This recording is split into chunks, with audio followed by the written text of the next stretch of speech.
दोस्तों इस वक्त एक बड़ी खबर आपको देने जा रहे हैं। बड़ी खबर यह है कि यमनी फ़ौज की जो ज़राए से खबर आ रही है वो ये बता रही है कि यमनी फ़ौज फैसला कुन अस्करी हिकमत अमली इस्तेमाल करने की तैयारी कर रही है।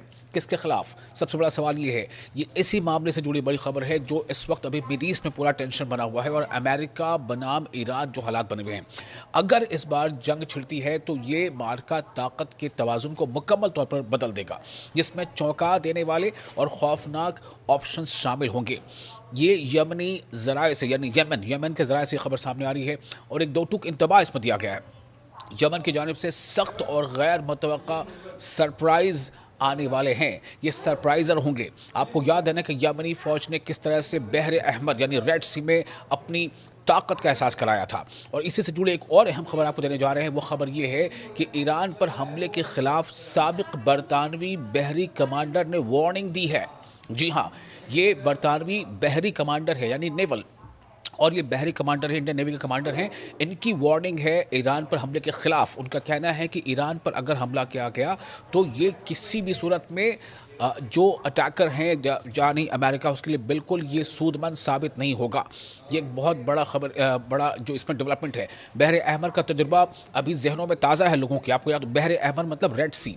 आपको याद होगा कि रेड सी पर किस तरह से लगातार जब यमन के हौसी बागियों ने, यहाँ तो मामला तो सिर्फ ये था कि यमन के जो हौसी फाइटर्स हैं उन्होंने इसराइल को टारगेट किया था, लेकिन अभी खबर ये आ रही है कि यमन के यमनी जो फ़ौज है वो भी और यमन के हौसी फाइटर्स, इन्होंने खुली वार्निंग दी है कि अगर ईरान पर हमला होता है तो उसके पास कोई ऑप्शन नहीं बचेगा सिवाय ये कि पूरी तरह से वो इस जंग में कूद जाए और वो अमेरिकी मफादात को लगातार निशाना बनाएगा।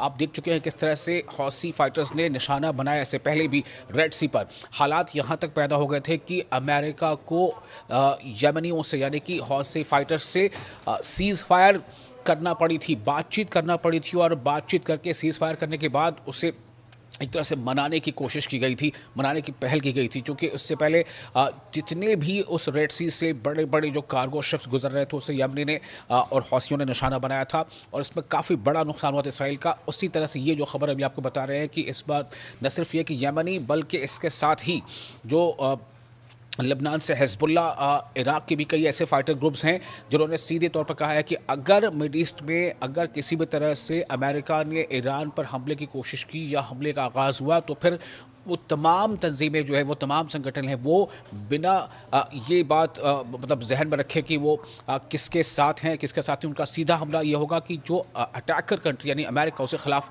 उनकी हर कोशिश होगी। और उस पर ये बात साबित आ जाना, जो मैंने आपको पहले बताया कि बरतानिया के साबिक जो नेवी के कमांडर रह चुके हैं वो इस पर ख़ास तौर से इंतबाह दे रहे हैं, वार्निंग दे रहे हैं कि अगर रेड सी में यानी वार्निंग इस तरह से बहर अहमर में किसी भी तरह का कोई अटैक किया गया तो ये जो है ईरान के ख़िलाफ़ ये जो हमला है वो दुनिया को काफ़ी महंगा पड़ सकता है। मैं उसकी पूरी तफसील आपको बताऊँगा। पहले आपको ये बता दें कि अमेरिका ने जो हौसियों के साथ मुआहिदा कर रखा है वो मुआहिदे की पूरी तफसील की है। आपको याद होगा मई 2025 को जो ओमान जो सल्तनत है ओमान, तो ओमान सल्तनत ने की सालसी में उसकी मीडिएशन में ये ऐलान किया गया था कि अमेरिका और हौसियों के दरमियान जो है वो सीज़ फायर लागू होगा। अब आप सोचें कि अमेरिका इस हालत तक आ गया था कि उसे हौसियों के साथ सीज़ फायर करना पड़ी थी। हालांकि उस सीज़ फायर का मतलब ये था कि हौसी फाइटर्स जो हैं वो रेड सी से गुजरने वाले अमेरिकी शिप्स को निशाना नहीं बनाएंगे। अमेरिका को इस हद तक झुकना पड़ा था कि हौसियों से जंग बंदी का मुआहिदा करना पड़ गया था, क्योंकि अमेरिका को पता था कि वहाँ पर जो ताकत है हौसियों की वो ज़बरदस्त है और बग़ैर उनको मनाए वो अपने मफादात को तहफ़्फ़ुज़ फराहम नहीं कर सकता। यही वजह है। अब आप सोचें कि उसी हौसी फाइटर्स ग्रुप्स ने और यमनी फ़ौज ने बाज़ाब्ता यह कह दिया है कि अगर हमला होता है ईरान पर तो वो हर तरह से इसका सामना करेंगे, यानी कहीं ना कहीं वो ईरान के हक़ में अपनी आवाज़ बुलंद कर रहे हैं। तो वो जो अमेरिका के साथ मुआहिदा हुआ था, मुआहिदे के मुताबिक दोनों फरीक एक दूसरे को निशाना नहीं बनाएंगे, ख़ासतौर पर बहर अहमर यानी रेड सी और बाबुल मंदब में अमरीकी और तजारती जहाज़ों पर हमले नहीं करेंगे। ये उस वक्त मुआहिदा था, लेकिन अब हौसी फाइटर्स का कहना है कि वो उन तमाम शिकों को, मुआहदे को वो भूल जाएंगे जो अमेरिका के साथ किया गया था। चूँकि अमेरिका जो है अब खुद इस पूरे खित्ते पर जो अरब खित्ता है या मिड ईस्ट है जिसे हम मिडिल ईस्ट कहते हैं या मध्य पूर्व कहते हैं, उस खित्ते पर अमेरिका हमलावर हुआ है। इस माहदे के तहत अमेरिका ने हौसियों के खिलाफ फ़िज़ाई हमले और बमबारी रोक दी, खासतौर पर वो हमले जो अमेरिकी या गैर मुल्की जहाज़ों को निशाना बनाने के जवाब में किए जा रहे थे। लेकिन हौसियों के वादे क्या थे? हौसियों ने इस बात की ज़मानत दी कि वो अमरीकी बहरी जहाज़ों या अमरीकी अहदाफ को निशाना नहीं बनाएंगे, जिसके नतीजे में अमेरिका ने अपनी अस्करी कार्रवाइयाँ मुअत्तल कर दी थी।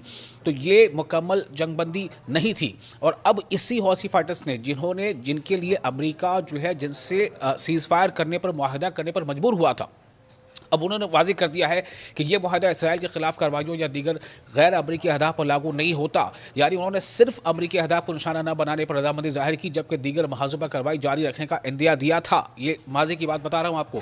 लेकिन अब वो खुले तौर पर कह रहे हैं। अब आप सोचें कि ईरान पर हमले के खिलाफ साबिक बरतानवी बहरी कमांडर की वार्निंग है। वो क्यों? वो क्या कह रहे हैं? उनका कहना है कि बहरे अहमर यानी रेड सी का तजुर्बा अभी जहनों में है।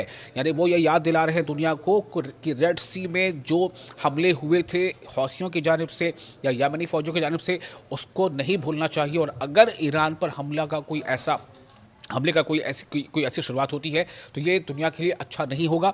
बरतानवी बहरिया के साबिक कमांडर यानी एक्स कमांडर, जिनका नाम है टॉम शार्प ने ईरान पर किसी भी हमले के मुमकिना नताइज से ख़बरदार किया है। उन्होंने अस्करी ख़तरात के तजज़िये में, जिसे वो यमन कॉम्प्लेक्स कहते हैं, इसको मद्देनज़र रखने पर जोर दिया है।